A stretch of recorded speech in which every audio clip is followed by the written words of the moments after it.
ময়মনসিংহে বিক্ষোভ সমাবেশ ও মিছিল করেছে আওয়ামী লীগ।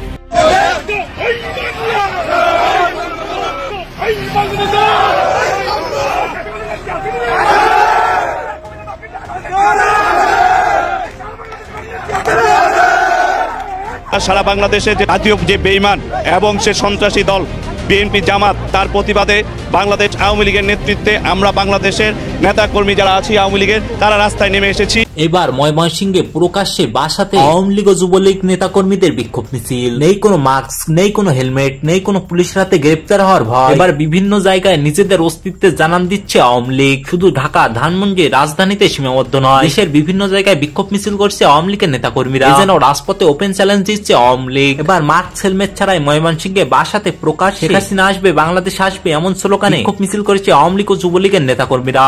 ভালো ছিলাম আগে, শেখ হাসিনা যখন আসছিল ভাই সত্য কথা মোটামুটি ভালো আসছিল। এখন তো অবস্থা খুব খারাপ দেশে, এটা আমি জানি, আমরা জানি, সবাই জানি।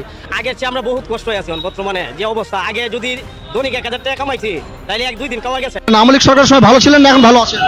এখন কোনো ক্রমেই ভালো নাই।